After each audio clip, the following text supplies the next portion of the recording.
Swami Vivekananda meditation pyramid से मैं लीना भारती आप सबका हार्दिक अभिनंदन करती हूँ। आप सबको मेरा प्यार भरा नमस्कार। मैं कविता जी का, संजीव त्यागी जी का, पूरी एवरेस्ट योगा टीम का हृदय से आभार व्यक्त करती हूँ, क्योंकि उन्होंने मुझे एक मौका दिया है आपके रूबरू होके अपनी बात कहने का। आज हम स्पिरिचुअल पेरेंटिंग की बात करने जा रहे हैं।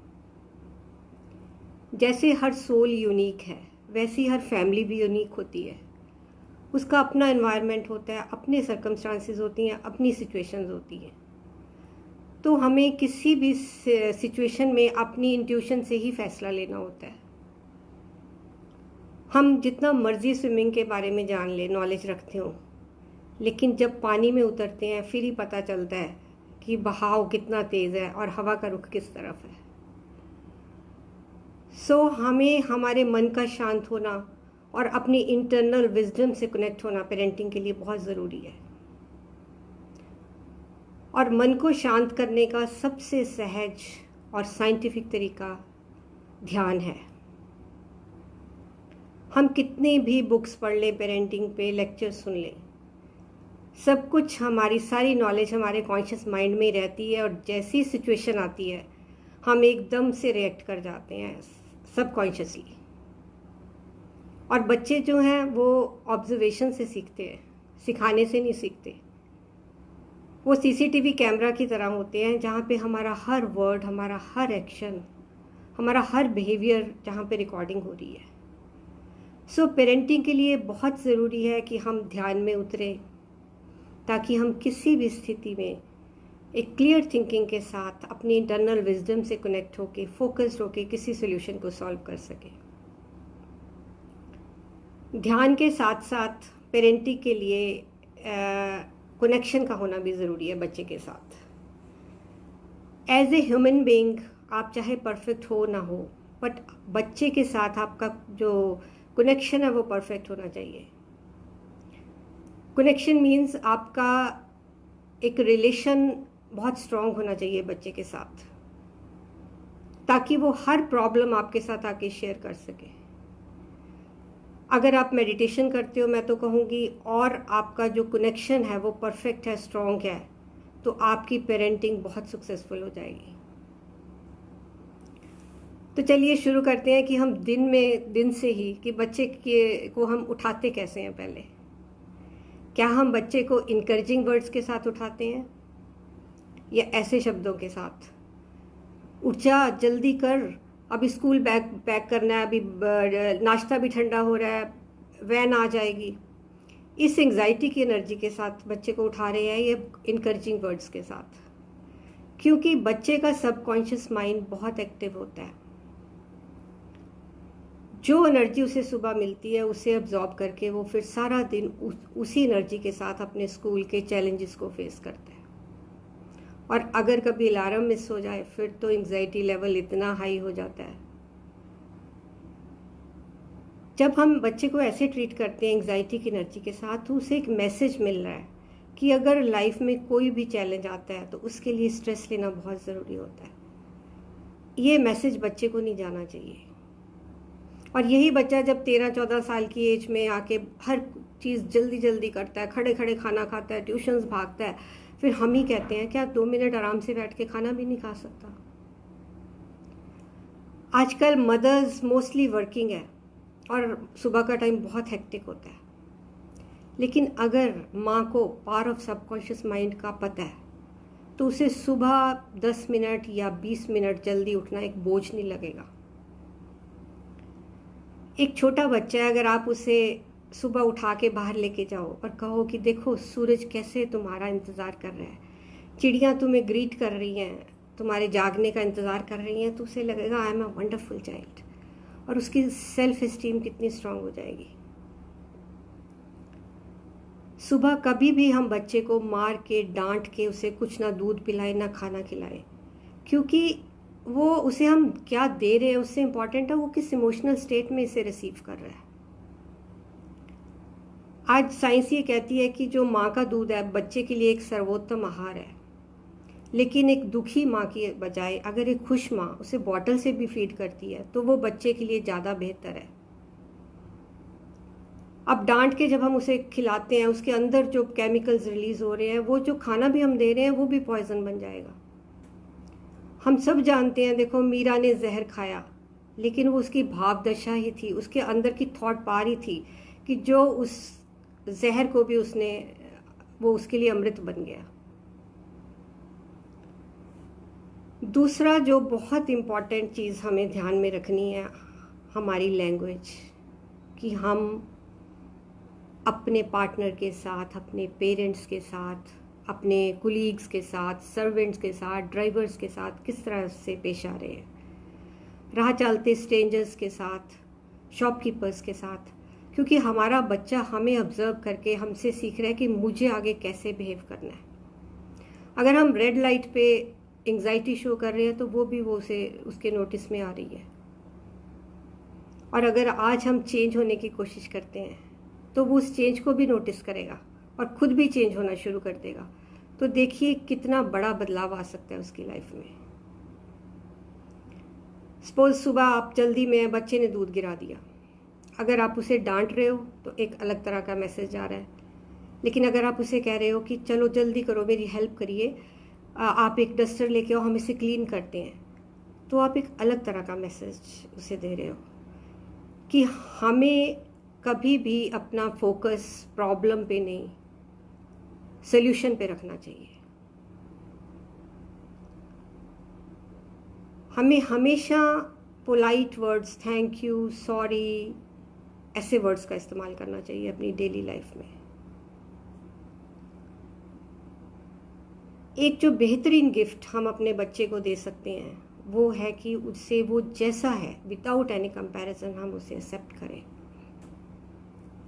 हर बच्चा यूनिक है, उसकी अपनी लुक्स हैं, अपनी टेम्परामेंट है, वो डिफरेंट वे में अपने आप को एक्सप्रेस करता है, उसकी लाइक्स डिसलाइक्स, उसके इंटरेस्ट वो हमसे मिल भी सकते हैं, हमसे नहीं भी मिल सकते। पर एज ए पेरेंट जो हम बेस्ट गिफ्ट बच्चे को दे सकते हैं, give them space to be themselves. वो जैसे हैं उन्हें उस तरह खिलने का, जिस तरह यूनिवर्स ने जिस यूनिक कैपेबिलिटी के साथ उन्हें हमारे लिए भेजा है, हम उन्हें खिलने का एक मौका दें। जैसे माली ये नहीं कहता कि आजकल रोज़ की ज़्यादा डिमांड है, मैं हर बच्चे को हर पौधे को ही रोज़ बनाने की कोशिश करूँ। वो हर पौधे को उसको जो चाहिए वो देता है।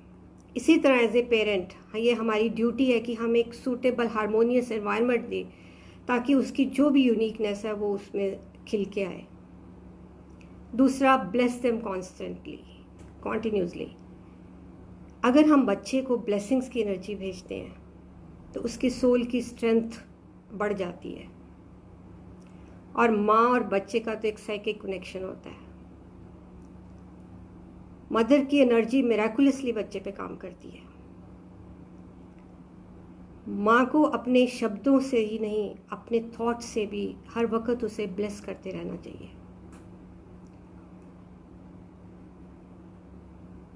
हमें इस बात का बहुत ध्यान रखना है कि जब हमारा बच्चा एक रियल वर्ल्ड में जाए, एंटर करे, उससे पहले उसकी जो सेल्फ इमेज है इतनी स्ट्रांग हो जाए कि अगर बड़े से बड़ा चैलेंज भी उसकी लाइफ में आए तो वो बहुत आसानी से उसे ओवरकम कर ले। बच्चा छोटा होता है, हम कह देते हैं उसने कोई गलत बिहेवियर किया, कोई गलत काम किया, कि you are a bad boy. अब you are a bad boy, तुम गलत हो या तुमने गलत काम किया, इसमें बहुत अंतर है। जब हम कहते हैं तुम गलत हो, हम उसकी उस आइडेंटिटी बता रहे हैं,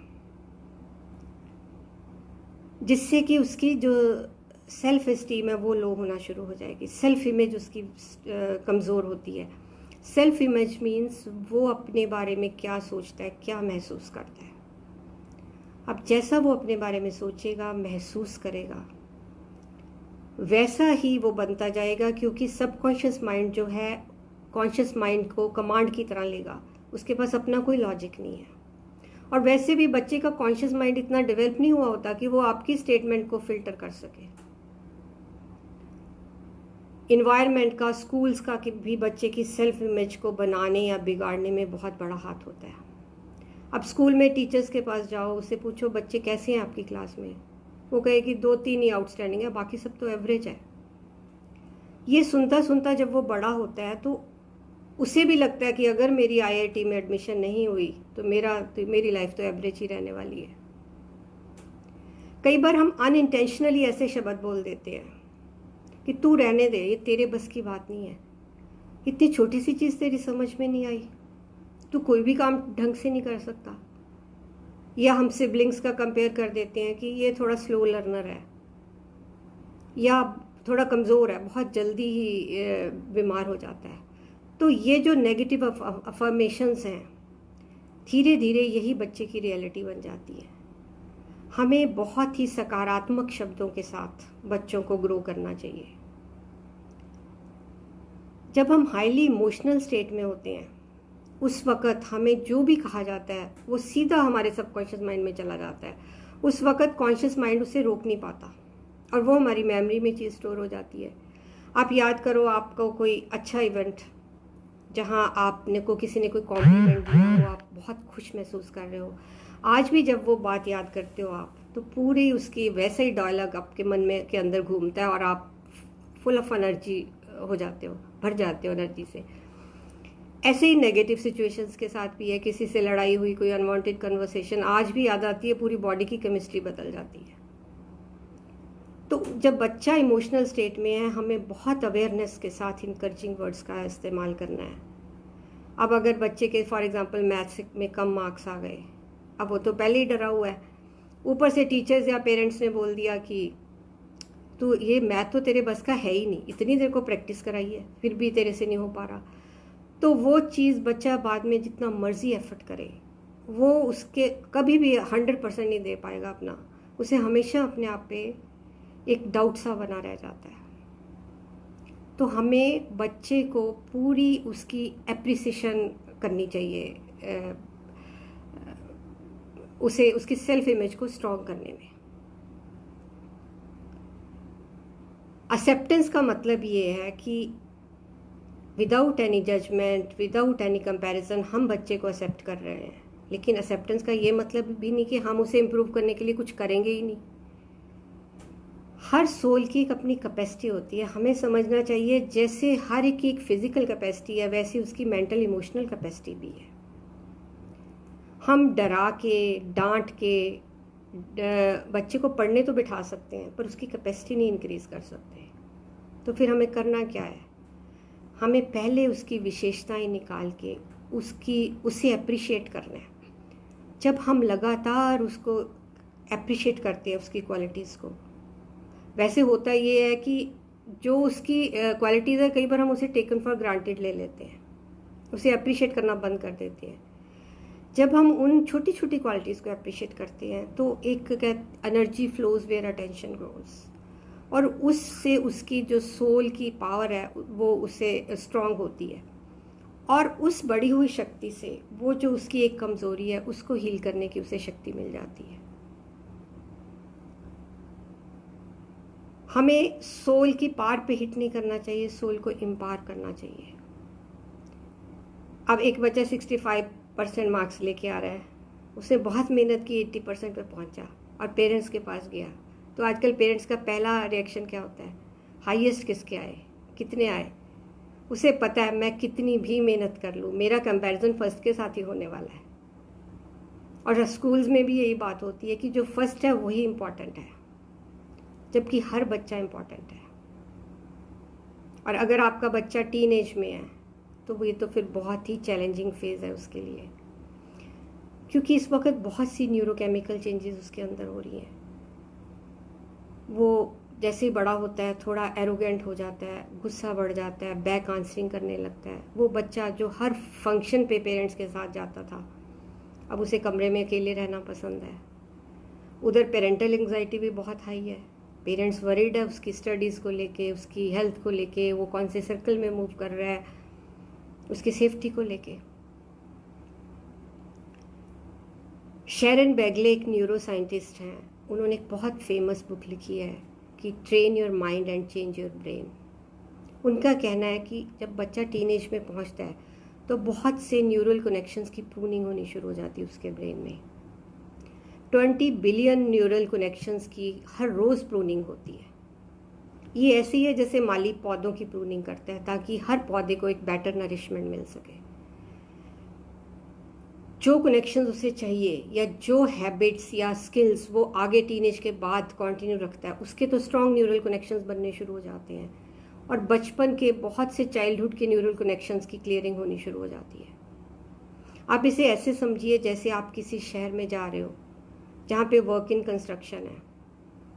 जो भी आपकी जानी पहचानी सड़कें हैं सब वो ब्लॉक्ड हैं, कोई साइन पोस्टिंग नहीं है, crossroads, flyovers, highways सब जगह प्रॉपर मैनेज नहीं किया गया उन्हें, ट्रैफिक जैम है, एक्सीडेंट्स हैं। तो आपको कैसा लगेगा कि आपको समझ ही नहीं आएगी मैं कहाँ जाऊँ, क्या करूँ, किधर जाऊँ।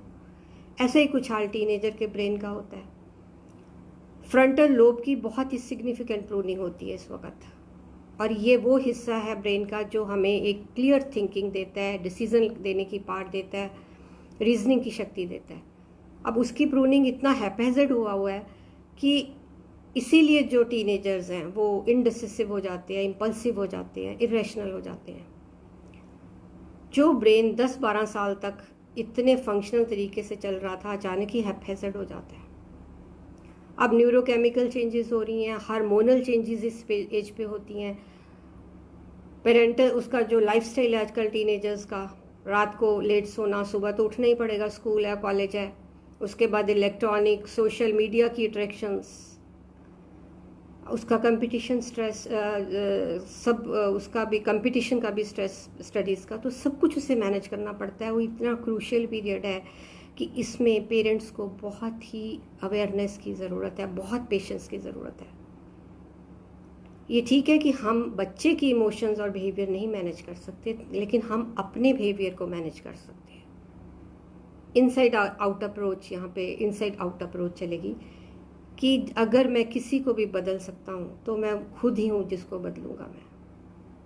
और ये एक फेज़ है जो चला जाएगा। पेरेंट्स को ये नहीं सोचना चाहिए, ये जैसे बच्चे, छोटे बच्चे के टेंट्रम्स होती हैं, वैसे ही एक फेज़ भी है, ये चला जाएगा। अगर आपने इस फेज़ पे उसके साथ अंडरस्टैंडिंग से कनेक्शन बना लिया तो लाइफ लॉन्ग आपका बहुत ही अमेजिंग उसके साथ रिलेशन रहेगा। हर टीनेजर इस एज में पेरेंट्स को बोलता आई हेट यू, वो ना भी कहे एक बार मन में ज़रूर सोचेगा, लेकिन ये एक टेम्परेरी फेज़ है और जो चला जाएगा। और आने वाले सालों में पेरेंट्स को भी लगता है अभी ये क्या हो गया, मेरा बच्चे से रिलेशन ख़राब होता जा रहा है। लेकिन नहीं, अगर आप इस वक्त पेशेंस रखोगे तो बहुत से साल पड़े हैं जब बहुत ही अमेजिंग आपका रिलेशन बच्चे के साथ बनेगा। इस एज में अगर बच्चा कभी पेन में है, उसके अंदर कोई कॉन्फ्लिक्ट चल रहा है, वो गुस्से में है, उसने जवाब दे दिया या कोई बैक आंसरिंग कर दी, तो क्या होता है उस वक्त? या तो पेरेंट्स की ईगो हर्ट हो जाती है कि मुझे ऐसे कैसे बोला इसने, या फिर वो पेन में चले जाते हैं। उनके अंदर अपना ही एक थिंकिंग प्रोसेस चलना शुरू हो जाता है कि पता नहीं, शायद मेरी परवरिश में कोई कमी है, शायद मैं मॉरल वैल्यूज़ नहीं दे पाया। अब या तो वो शाउट करेंगे या पेन में चले जाएंगे। दोनों तरह से जो बच्चे को उस वक्त एम्पैथी की ज़रूरत है वो नहीं दे पाते। अब उस ऊपर से अगर कभी स्कूल में कंप्लेंट आ जाए कि इसका बिहेवियर ठीक नहीं है या स्टडीज़ में ठीक नहीं है, फिर तो वो पेन और बढ़ जाती है और सारा फोकस हमारा बच्चे की परफॉर्मेंस ठीक करने में लग जाता है। उसके अंदर क्या चल रहा है, वो किस स्थिति में है जिस कारण ये सब कुछ है, उस तरफ हमारा ध्यान ही नहीं जाता।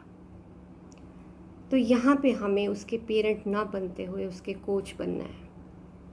और इम्पॉर्टेंट एलिमेंट ऑफ कोचिंग यही है कि हमें उसके उस बिहेवियर से बियॉन्ड जाके, अपनी हर्ट से बियॉन्ड जाके उसकी इमोशंस के साथ कनेक्ट होना है कि वो किस दौर से गुजर रहा है, उसके अंदर क्या चल रहा है। अगर हम उसकी इमोशन से कनेक्ट होते हैं तो हमारा कनेक्शन बहुत स्ट्रांग हो जाएगा बच्चे के साथ। और बच्चे में कोई चेंज लाने से पहले, कोई लाइफ स्किल डेवलप करने से पहले, अगर हमारा कनेक्शन स्ट्रांग है तो वो हमारी बात मानेगा, नहीं तो वो डिफेंसिव मोड में जाके आर्ग्यूमेंट्स करना शुरू कर देता है। चाहे आपका बच्चा आपके साथ रूड है, चाहे उसने अपने छोटे भाई बहन को मारा है, चाहे उसने कोई रूल ब्रेक किया, वॉट एवर सिचुएशन हो, कुछ भी हो, आपको इस बात का ख्याल रखना है कि बच्चे को ये मैसेज जाना चाहिए कि I love you, I honour you, पर ये जो बिहेवियर है वो एक्सेप्टेबल नहीं है। I am not okay with this behaviour. फिर कोई इफ़ेक्टिव सी वो लेके अप्रोच के साथ, पावरफुल अप्रोच के साथ, जिसमें ये ध्यान रखते हुए कि बच्चे की जो सेंस ऑफ सेल्फ वर्थ है वो कम ना हो, हमें उस सिचुएशन के साथ डील करना चाहिए। बच्चे को एप्रिशिएट करना भी बहुत ज़रूरी है। जब बच्चा छोटा होता है तो हम उसकी छोटी छोटी बात के लिए उसे अप्रिशिएट करते हैं। कैसे उसने पहली बार चला, कैसे क्या वर्ड बोला, क्या उसने काम किया, लेकिन जैसे ही बड़ा होता है ये अप्रिसिएशन कम होना शुरू हो जाती है, जिससे बच्चे को लगता है शायद उसके पेरेंट्स उसे प्यार ही नहीं अब करते और उसमें एक चिड़चिड़ापन आ जाता है। हमें बच्चे को छोटी छोटी बातों के लिए अप्रिशिएट करते रहना चाहिए कि मुझे आज बहुत ही अच्छा लगा जैसे तूने आज अपनी कबर्ड क्लीन की, या अपने रूम को सेट किया, या मार्क्स वो अच्छे लेके आया। इसमें हमें बच्चे को अप्रिशिएट नहीं करना, उसकी स्किल को अप्रिशिएट करना है, उसके एफर्ट को अप्रिशिएट करना है। अगर हम बच्चे को अप्रिशिएट करेंगे तो वो एरोगेंट हो जाएगा। जैसे बच्चा 90% मार्क्स लेके आया तो हम कह सकते हैं कि बजाय ये कहने के तू you are very intelligent, genius या स्मार्ट है, कि ये जो तूने इस बार मन लगा के मेहनत की ना, एक महीना पहले रिवीजन शुरू कर दी, वो बहुत बढ़िया बात की तूने, या जो तूने सम्स प्रैक्टिस लिख लिख के की है वो बढ़िया बात की। इससे वो उस अपनी स्किल को डेवलप करेगा। स्टैनफोर्ड यूनिवर्सिटी के साइकोलॉजिस्ट का कहना है कि अगर हम बच्चे को अप्रिशिएट करते हैं तो वो सोचता है मैं ऐसा ही हूँ, फिर वो स्किल को और डेवलप नहीं करता। तो इसलिए हमें उसके एफर्ट को रिकॉग्नाइज करना चाहिए। बच्चे के साथ हमें कम से कम शब्दों का ना का कम से कम इस्तेमाल करना चाहिए बचपन से ही। ऐसा कहा जाता है कि जितना बच्चा ना कम सुनेगा उतना ही जिंदगी को ना कम बोलेगा और पूरी तरह एंजॉय करेगा लाइफ को। वैसे जैसे फॉर एग्जांपल बच्चा कह रहा है कि दीवार पे लिख रहा है बच्चा, आपने बजाय कि उसे मना करने के आप उसे एक पेपर दो, कलर्स दो और भी आप इस पे ड्राइंग बनाओ, फिर हम आपके रूम में इसे लटकाएंगे, कितना अच्छा लगेगा। अगर बच्चा सपोज आइसक्रीम मांग रहा है और आपको पता है उसे टेम्परेचर है, वो बीमार है, नहीं देनी, बजाय उसे एकदम ना कहने के आप उसे कहिए हाँ आइसक्रीम तो मुझे भी बहुत पसंद है, अब तू जल्दी जल्दी ठीक हो जा, हम दोनों कल इसे खाएंगे। जैसे बच्चा थोड़ा थोड़ा बड़ा होता है ना, हमारी थोड़ी टोका टोकी भी ज़्यादा हो जाती है। अभी फेसबुक कम कर, टीवी कम कर, मोबाइल इतना यूज़ ना कर, गाड़ी धीरे चला, इतना जंक फूड ना खा, ये ना कर, वो ना कर। अब अगर बच्चे के मन में ये बात बैठ जाए कि मेरे पेरेंट्स तो मुझे हर बात के लिए गलत समझ रहे हैं, तो वो आपकी जो मोस्ट वैल्यूएबल एडवाइस है वो भी काम नहीं करेगी। आपने अनइंटेंशनली उसे रिजेक्शन की एनर्जी भेजी और वो भी आपको रिजेक्ट करेगा। कोई भी पेरेंट अपने बच्चे के लिए गलत नहीं सोच सकता, वो बच्चे की बेहतरी के लिए कहते हैं, लेकिन बच्चों का भी एक अपना नज़रिया होता है चीज़ों को देखने का। एक्सेप्टेंस मीन्स वो जैसा है हमने उसे वैसा एक्सेप्ट नहीं किया। एक जैसे अब वैसे हम ना नहीं करते, अगर लेकिन कभी हमें ना करनी पड़े तो उसमें एक कंसिस्टेंसी होनी चाहिए, क्योंकि बच्चे जो हैं बहुत इंटेलिजेंट वाइज होते हैं, वो आपकी लिमिट को टेस्ट करते हैं कि कहाँ तक इन्हें पुश किया जा सकता है। अब अगर आपने सोचा कि आपने आज एक चॉकलेट मिलेगी दिन में, अब आप बिजी हो, काम कर रहे हो, बच्चा दूसरी चॉकलेट मांग रहा है, रो रहा है, चीज़ें इधर उधर फेंक रहा है, आप भी सोच रहे हो मुझे डिस्टर्ब करेगा, एक चॉकलेट की तो बात है, दूसरी दे दो। लेकिन उसने थोड़ा सा सीख लिया कि कैसे आपकी जो ना है उसको हाँ में कन्वर्ट करना है। फिर थोड़ा और बड़ा होगा, आपके साथ मॉल गया, वहाँ पे उसने वो टॉय लेने की जिद की जो उसके पास ऑलरेडी बहुत है, आपने मना कर दिया, वहाँ पे रोना शुरू हो गया। अब थोड़ा टेंट्रम को और बढ़ाएगा, वहाँ पे चीखना शुरू कर दिया, वहाँ पे आप बुरे मम्मा हो, आप कुछ लेके नहीं देते, वहाँ पे सब आपको देख रहे हैं, बड़ी एम्बैरेसिंग सिचुएशन हो जाती है। तो आप सोचते हो जो लेता है ले ले चलो। अब थोड़ा और बड़ा हुआ, मोबाइल की डिमांड करेगा। अब उसे पता है कि रोने चीखने से कुछ नहीं होने वाला, खाना छोड़ देगा। थोड़ा और बड़ा हुआ, बाइक की डिमांड हो गई। तो इस तरह उसे धीरे धीरे ये समझ आती है कि कैसे आपकी ना को हाँ में कन्वर्ट करना है। तो अगर हम किसी बात के लिए बच्चे को ना बोलते हैं तो उसमें हमारी एक कंसिस्टेंसी होनी चाहिए।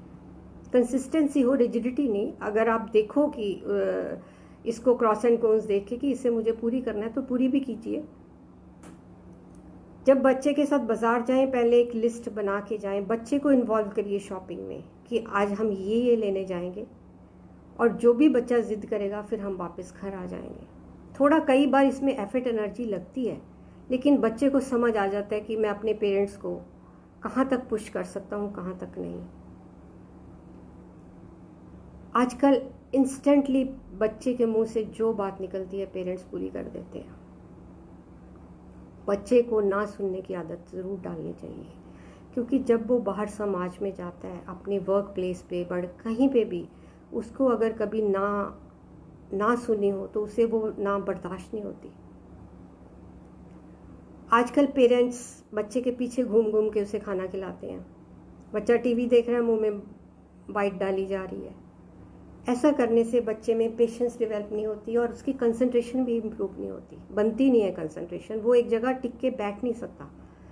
फिर यही पेरेंट्स बड़े होके, जब थोड़ा बच्चा बड़ा होता है तो उन्हें लगता है कि ये तो पढ़ता ही नहीं बैठ के, इसकी कंसंट्रेशन ही नहीं बनी। पहले उन्होंने उसे बनने ही नहीं दिया।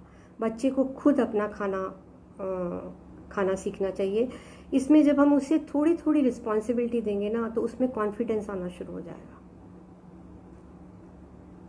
एक जो बहुत इम्पॉर्टेंट हमें बच्चे में चीज़ डेवलप करनी चाहिए, वो हमें ग्रेटिट्यूड का जो एटीट्यूड है वो कल्टीवेट ज़रूर करना चाहिए बचपन से। हम सोचते हैं कि बच्चा अपने आप सीख जाएगा, नहीं, ये भी लाइफ स्किल है, हमें इसे बचपन से ही डेवलप करना पड़ेगा। आप बच्चे के लिए 5-6 शर्ट्स लेके आते हो, फिर आप साथ में ये भी बोल देते हो कि जब हम छोटे थे ना, हमें तो 2 ही मिलती थी, हम तो दूसरों के घर ब्लैक एंड वाइट टीवी देखने जाते थे। भाई उससे आपके अभाव से क्या लेना देना है? आज जो स्ट्रेस और कंपटीशन उसके पास है वो हमारे टाइम में नहीं था। जो इतनी टेम्पटेशंस है इसकी, नेट की, इंटरनेट की, फेसबुक की, वो हमारे पास नहीं थी। और जो एक जॉइंट फैमिली की सिक्योरिटी में हम पले वो आज उनके पास नहीं है। तो आप उसे अपने अभाव मत गिनाएं, आप उन्हें उन लोगों के अभाव से परिचित कराएं, जो उन लोगों की तकलीफ से परिचित कराएं जो आज भी अभाव में जी रहे हैं। आप उन्हें एक्स्ट्रा की समझ दें कि तेरे पास जो भी एक्स्ट्रा है, टॉयज़ हैं, शर्ट्स हैं, आप उसे निकालो, आप उससे किसी ऑर्फनेज में लेके जाएं। वहाँ पे जो बच्चे हैं उनको दिलवाएं वो चीज़ें जो आज भी अभाव की ज़िंदगी जी रहे हैं। इससे बच्चे में एक ग्रेटिट्यूड की फीलिंग आएगी। वो जिन चीज़ों को उसने टेकन फॉर ग्रांटेड समझा हुआ है, उसके लिए वो ग्रेटफुल होना सीखेगा। आप उसे बताएं कि मैं अपने पेरेंट्स के लिए किन किन चीज़ों के लिए ग्रेटफुल हूँ। और ये जो ग्रेटफुल का एटीट्यूड है, ये जो दृष्टिकोण है लाइफ में, ये उसके लिए एक बहुत बड़ा एसेट है।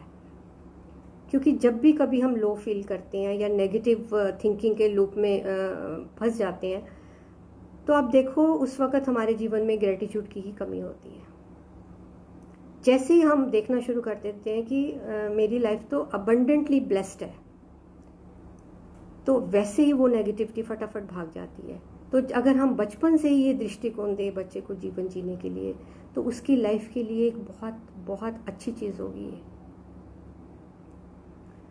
बहुत दो बहुत इम्पॉर्टेंट ह्यूमन नीड्स है, बच्चे की भी है और एवरी ह्यूमन बीइंग की, need of significance and need of love and care. बच्चे को जिस बिहेवियर पे बचपन से सिग्निफिकेंस मिल रहा है, वो देखो वो उसकी एक पर्सनैलिटी का पार्ट बनने जा रही है।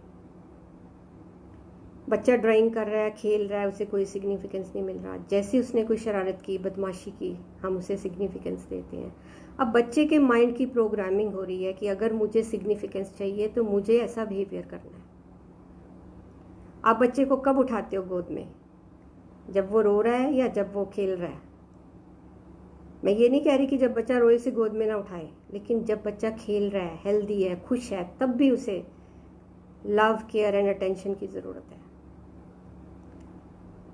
बहुत से लोग आपने देखे होंगे हर वक्त अपने चैलेंजेस का ही रोना रोते रहते हैं, मेरी लाइफ में ऐसा है, मेरी लाइफ में वैसा है। अगर आप उनकी हिस्ट्री देखो तो बचपन में जब भी कभी उनके साथ कुछ नेगेटिव हुआ या कभी वो बीमार हुए, तभी उन्हें अटेंशन मिली, और ये उनका अटेंशन लेने का तरीका है। अब कॉन्शियस माइंड से भूल चुका है, अनकॉन्शियसली वो ऐसा कर रहे हैं। फिर वो कहते हैं मैं बीमार, और अनकॉन्शियसली वो चीज़ें अट्रैक्ट भी कर रहे हैं अपनी लाइफ में। वो कहते हैं मैं थोड़ी बीमार होना चाहता हूँ, लेकिन अनकॉन्शियसली वो सब ये चीज़ें अट्रैक्ट कर रहे हैं। As a spiritually aware persons, ये हमारी ड्यूटी है कि हम बच्चों को शुरू से ही इमोशंस के प्रति अवेयर रहना सिखाएं। हम उन्हें ये बताएं कि इमोशंस आर ओके। कई बार हम बच्चों को कह देते हैं स्टॉप क्राइंग इमीडिएटली, या लड़के रोते नहीं हैं। इमोशन एक एनर्जी है, अगर कभी आई है तो उसे रिलीज़ करने दीजिए उसे। और हम उन्हें बताएं कि कोई भी इमोशन नेगेटिव पॉजिटिव नहीं होती, हर इमोशन का अपना रोल है लाइफ में। अगर कभी बच्चे को गुस्सा आया है, उस वक्त उसे लेट गो करने दो। अगले दिन जब वो शांत हो, उससे बात करिए बैठ के। फॉर एग्जांपल उसका कोई नाम रख दीजिए उस इमोशन का, कोई भी चिंकू, चिंपू, कि कल जब ऐसे हुआ था, वो आया था तो कैसा लगा था तेरे को, बॉडी में कैसी चेंजेस आई, क्या हार्ट बीट तेज हो गई थी तब, क्या सांस तेजी से चल रहा था, कैसा फील हो रहा था, मसल्स टाइट हो गए थे। फिर उसे एक हेल्दी वे बताएं उसे रिलीज करने का, कि जब भी आगे से ऐसा हो तो आपने ये करना है कि 1 से 10 तक काउंटिंग करनी है, या 10 से 1 तक काउंटिंग करनी है, लंबे लंबे सांस लेने हैं। तो इस तरह बचपन से ही बच्चे की उस इमोशन के साथ आइडेंटिटी नहीं बनेगी। उसे ये नहीं लगेगा कि मैं गुस्से वाला हूँ, मैं ऐसा हूँ, मैं बुरा हूँ।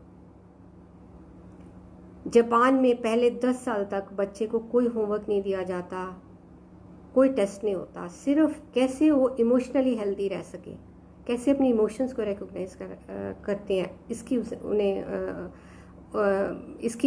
उन्हें नॉलेज दी जाती है। और हम देख रहे हैं कि जापानीज जो है सबसे बैलेंस्ड ह्यूमन बींग्स होते हैं इस अर्थ पे। अब कई बार बच्चा छोटा है, गिर गया, हम क्या करते हैं, हप कर दे इसको, इसने तेरे को पेन किया है ना, हप कर दे। अब हम बचपन से ही बच्चे को सिखा रहे हैं कि जब भी कभी आपको तकलीफ होती है उसका कारण बाहर है, ब्लेम हमेशा बाहर की तरफ है। हम बच्चे को अंदर जाना सिखाएं शुरू से ही। हम उसे कहें कि आंख बंद करो, जहाँ पेन हुई है अपना हाथ रखो, देखो कैसे एनर्जी जा रही है, धीरे धीरे आपकी पेन ठीक हो जाएगी। तो शुरू से ही बच्चा अंदर जाना सीख जाता है। बच्चे जो होते हैं बहुत सेंसिटिव होते हैं एनर्जी के प्रति, खासकर पेरेंट्स की एनर्जी के लिए। अगर कभी माँ किसी वक्त सैड है, डिप्रेस्ड है, अपसेट है, और बच्चा पूछता है कि क्या बात है, आप आज अपसेट हो, तो माँ भी सोचती है मैं क्यों इसे अपनी प्रॉब्लम्स बता के अपसेट करूँ। तो वो कह देती है नहीं, मैं ठीक हूँ बिल्कुल। जब ऐसा बार बार होता है तो बच्चा सोचता है कि शायद मैं ही गलत सोच रहा था, और अपनी इंट्यूशन पे ट्रस्ट करना बंद कर देता है। हमें बचपन से ही बच्चे की हेल्प करनी चाहिए कि उसकी इंट्यूशन स्ट्रांग हो।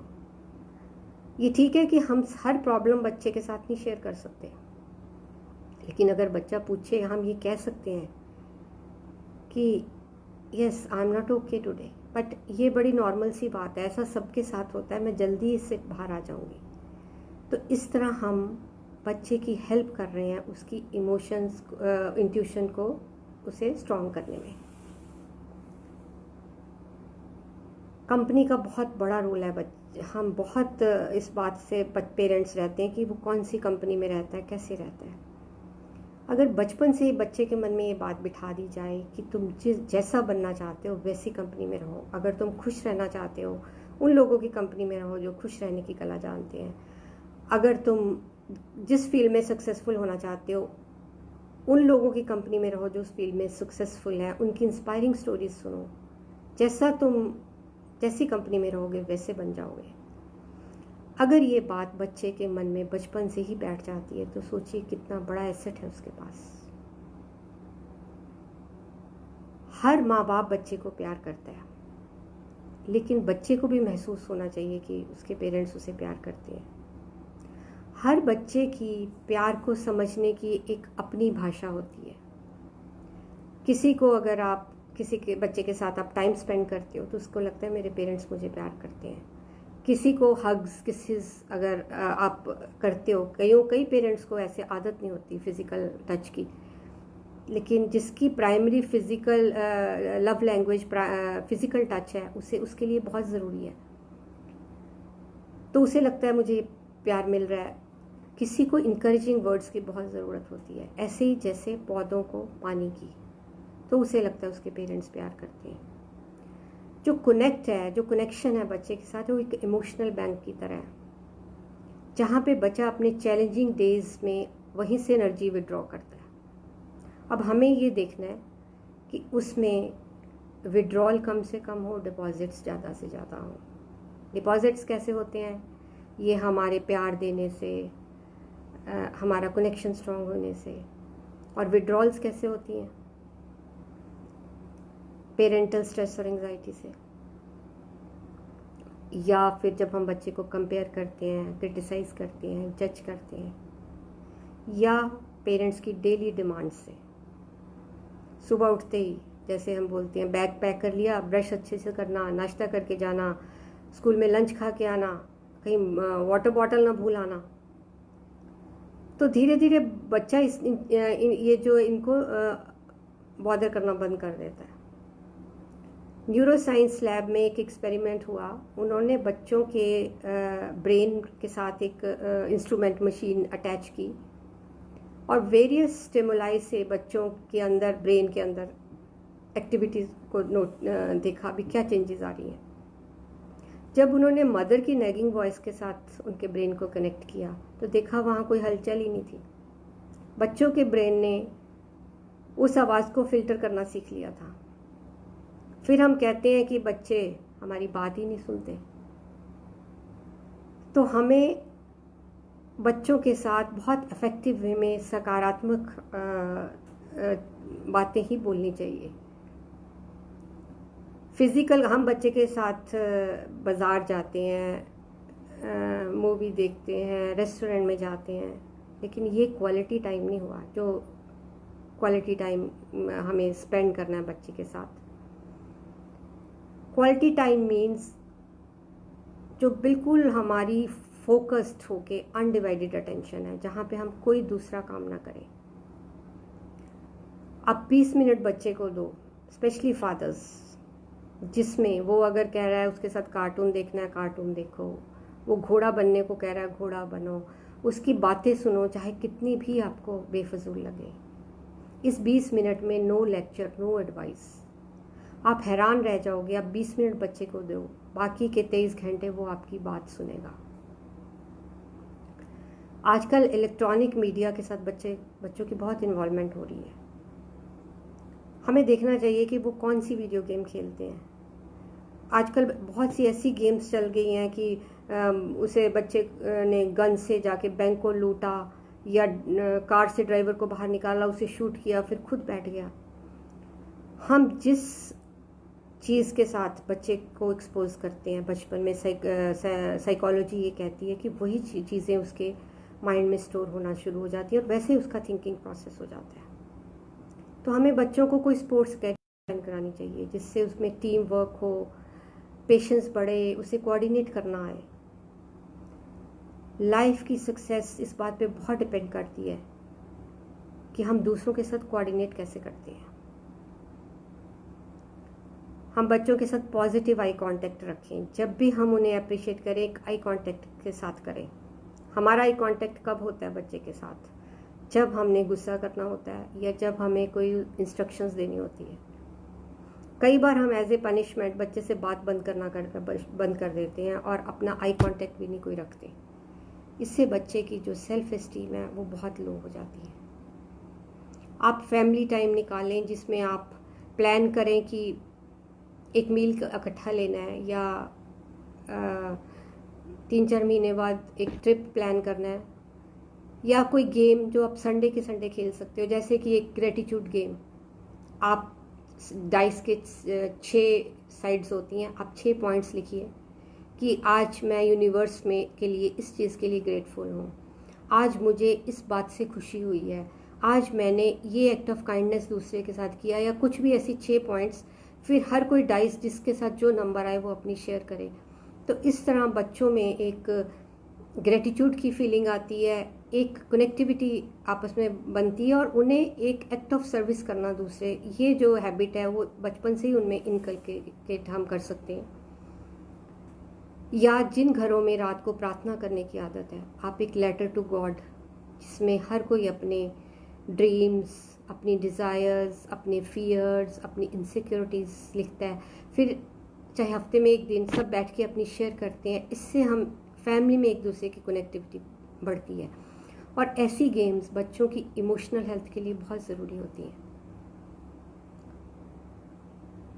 फिज़िकल टच,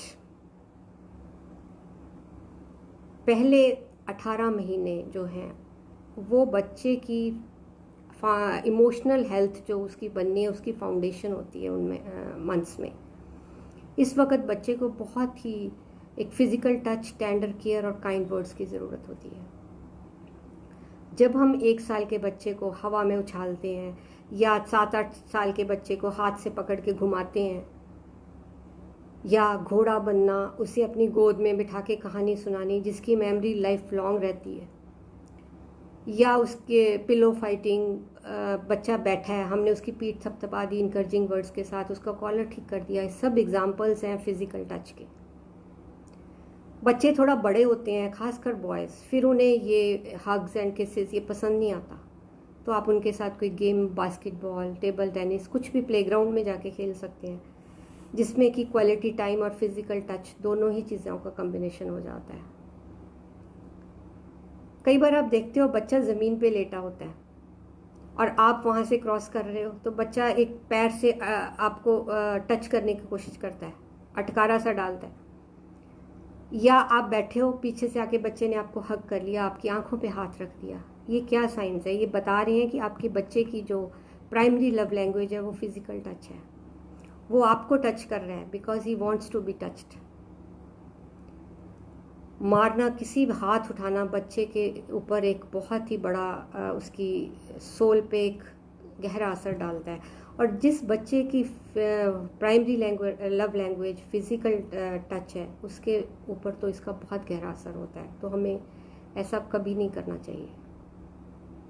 इनकरेजिंग वर्ड्स, हमेशा छोटी छोटी बातों को उनकी अप्रिशिएट करो, कि आज मुझे बहुत अच्छा लगा जैसे तूने अपना टॉवल धूप में फैला दिया ना, आज तो तेरा टॉवल भी बहुत खुश था, उसको भी सन रेज मिल रही थी। या आज तूने जैसे अपनी छोटी बहन को टैकल किया ना, मुझे बहुत अच्छा लगा। छोटी छोटी बातों को जब हम उनकी अप्रिशिएट करते हैं तो उसकी जो दूसरे, उसे लगता है नहीं मेरे में कुछ अच्छा भी है, अगर मुझे किसी बात की टोका टोकी हो रही है तो वो बैलेंस हो जाती हैं चीज़ें, और उसकी जो एक सेल्फ एस्टीम है वो हाई रहती है। तो इन सब चीज़ों से हमारा कनेक्शन स्ट्रांग होता है। अगर हमें अपने बच्चे को करेक्ट करना है, उसमें कोई लाइफ स्किल डेवलप करनी है, तो हमारे कनेक्शन का बच्चे के साथ स्ट्रांग होना बहुत ज़रूरी है।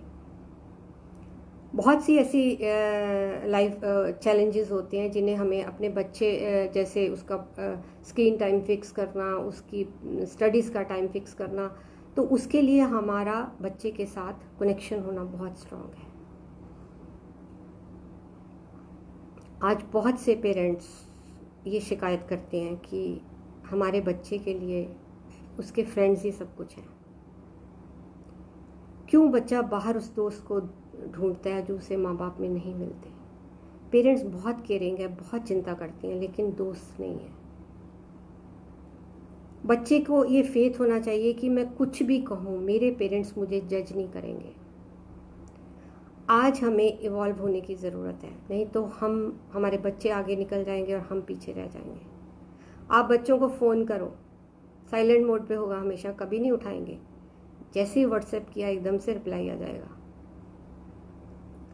+2 के बाद बच्चे बाहर चले जाते हैं।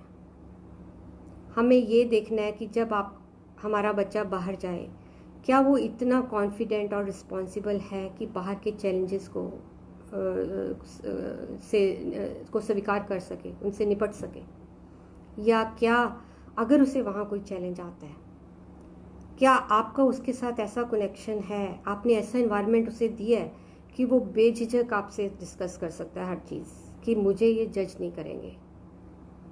और तीसरी बात, क्या आप अपनी इतनी केयर कर रहे हैं कि जो प्यार आपके बच्चे को आपसे चाहिए वो बहुत खुशी से या आसानी से आप अपने बच्चे को दे पा रहे हैं? क्योंकि जो चीज़ हमारे पास होती है वही हम दूसरे को दे सकते हैं। तो इसीलिए मैंने शुरू में कहा कि मेडिटेशन बहुत ज़रूरी है पेरेंटिंग के लिए, क्योंकि मेडिटेशन से ही हम सेल्फ लव और सेल्फ कंपैशन हम में आती है। हम माइंडफुल होते हैं मेडिटेशन से ही, और बच्चे बहुत जल्दी हमारी माइंडफुलनेस को पकड़ लेते हैं कि हम माइंडफुल, कितने माइंडफुल हैं। बच्चा आया स्कूल से, वो अपना एक्सपीरियंस शेयर कर रहा है दिन का, और हम कहीं बिजी हैं, या नहीं भी बिजी तो हमारे दिमाग में कुछ और चल रहा है, तो वो एकदम महसूस कर लेगा कि अभी ये मेरे लिए प्रेजेंट नहीं है यहाँ पे, और फिर उसे लगेगा कि मैं इनके लिए इम्पॉर्टेंट नहीं हूँ। प्लेफुलनेस, जैसे जैसे हम बड़े होते हैं हम अपनी प्लेफुलनेस को खोते जाते हैं। वो चीज़ हमें अपने में बरकरार रखनी चाहिए, और छोटी छोटी खुशियाँ हमें अपने जीवन में ज़रूर ऐड करते जाना चाहिए। कोई अपनी पैशन को ज़रूर ज़िंदा रखना चाहिए, जिससे कि हमारे अंदर एक एंथुसियाज्म बना रहे। खुशियाँ छोटी छोटी होती हैं, चाहे एक प्याला चाय के साथ अपनी फेवरेट बुक को पढ़ना, चाहे एक आइसक्रीम का कप डिनर के बाद। ये चीज़ें छोटी छोटी है पर हमारी क्वालिटी ऑफ लाइफ में बहुत अंतर ला देती हैं। ग्रेटिट्यूड की फीलिंग वो हमें अपनी लाइफ में ज़रूर रखनी चाहिए, उससे जीवन को जीने का ही एक दूसरा दृष्टिकोण आ जाता है। हम हमेशा पॉजिटिविटी में रहते हैं। Self love and self compassion, हम अपने लिए इतने हार्श होते हैं कि अगर बच्चे ने कुछ गलत किया, उसकी परफॉर्मेंस में कुछ गलत हुआ, उसके बिहेवियर में कुछ गलत हुआ, या घर में कुछ गलत हो रहा है, तो हमें लगता है शायद इसमें मेरा ही दोष है, मैं ही अच्छी परवरिश नहीं दे पा रही, या मेरे में ही कुछ कमी है। हम बहुत जल्दी अपने आप को जज करते हैं। तो हमें अपने को भी ऐसे ही ट्रीट करना चाहिए जैसे हम अपने बच्चे को ट्रीट करते हैं। सेल्फ लव और सेल्फ कंपैशन का होना बहुत ज़रूरी है, क्योंकि एक happy parents is the best gift for a child, कि जो उसके साथ खेल सके, हंस सके, लाइफ को एंजॉय कर सके। और खुश रहना ही तो जीवन का मकसद है। आज हम एक बेहतर दुनिया बनाने का सपना सोच रहे हैं। बेहतर दुनिया तभी बनेगी जब अच्छे इंसान होंगे। अच्छे इंसान तभी होंगे जब हम as a parent more conscious, aware and mindful होंगे। तो इसीलिए मेरा आप लोगों को कहना है कि आप सब ध्यान से जुड़िए। ध्यान से ना केवल हमारी चेंजेस, हम में चेंजेस होती हैं, हम अपना फ़ायदा करते हैं, बल्कि एक यूनिवर्स को भी जो हम पॉजिटिव वाइब्रेशंस के रूप में देते हैं, वो भी हम एक यूनिवर्स की हेल्प कर रहे हैं उसको चेंज करने में। तो आइए हम सब ध्यान से जुड़ते हैं, ध्यान को करते हैं, ध्यान को करें और खुश रहें और स्वस्थ रहें। यही मेरी आप सब के लिए कामना है। आप सबका, जो भी आप लोग सब इतने प्यार से आपने मेरे को सुना, उस सब के लिए आपका बहुत ही हृदय से आभार, बहुत बहुत शुक्रिया। Thank you so much. नमस्कार।